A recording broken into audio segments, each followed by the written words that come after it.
Hi అండి. మేము పెళ్ళికి వెళ్ళాము మొన్న. నాకు మాత్రం చాలా కామెడీగా అనిపించి మీతో చెప్పాలని చెప్తున్నాను. ఏమీ లేదండి, భోజనాలకి అందరం వెళ్ళి కూర్చున్నాము. అప్పుడే ఏం జరిగిందంటే మా పక్కన ఒక ముగ్గురు కూర్చున్నారు. మేము భోంచేస్తూ ఉన్నాము. అంతలోకి పెళ్ళికొడుకు సంబంధించిన అతను వచ్చి, ఏమండి మీరు ఎవరు? పెళ్ళికొడుకు తరపున పెళ్ళి కూతురు తరపున? మిమ్మల్ని ఎప్పుడు ఎక్కడా చూడలేదే అని అడిగాడు. దానికి వాళ్ళు ఏం చెప్పారంటే, అది సరే కానండి, మీరు పెళ్లి కార్డులు ఎంతమందికి పంచారు అని అడిగారు. మేము సుమారు 400 మందికి పంచామండి అన్నారు. మరి భోజనాలు ఎంతమందికి చేయించారు అన్నారు. ఒక 500 మందికి చేయించామండి అన్నారు.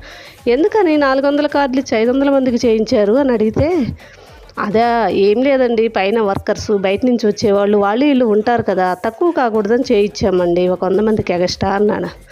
అయితే ఆ 100 మంది ఎగస్ట్రా వచ్చే వాళ్ళల్లో మమ్మల్ని లెక్కేసుకోండి సార్ అని చెప్పి తాపీగా తినుకుంటూ కూర్చున్నారు.